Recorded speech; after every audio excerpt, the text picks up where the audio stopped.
পুজোর তো আর বেশি দিন বাকি নেই। তাই খুব জোর কদমে চলছে পুজোর কাজগুলো। আর ২-৩ টি অর্ডার নেব। আর নেওয়া পসিবল হবে না কারণ সামনের মাসের শুরুতে আমার পরীক্ষা আছে। তো তখন বেশ কিছুদিন আমি কাজ করতে পারবো না। তারপরে তো পুজো এসেই যাবে। যারা অর্ডার করতে চাইছো তারা অর্ডার করে ফেলো। আমি যদি পারি তাহলে করব। এই রয়্যাল ব্লু কালারের পাঞ্জাবিটা অর্ডার করেছিল শতরূপা।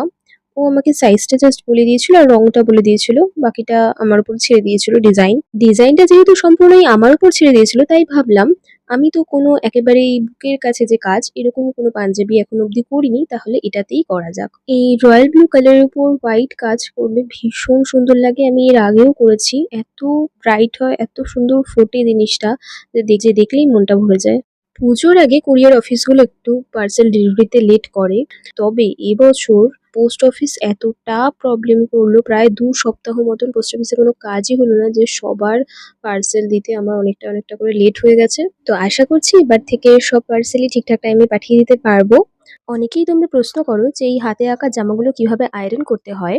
জামাটা উল্টে নিয়ে তারপর আয়রন করবে। আর আয়রনটা কিন্তু ২৪ ঘন্টা হয়ে যাওয়ার পরে করবে, তাহলে রঙের কোনো ক্ষতি হবে না। তো দেখো বকবক করতে কিন্তু পাঞ্জাবির কাজটা কমপ্লিট হয়ে গেল। তোমরা কিন্তু অবশ্যই জানিও তোমাদের এই ডিজাইনটা কেমন লাগলো। দেখা হচ্ছে পরের ভিডিওতে। আজকের মতো বাই।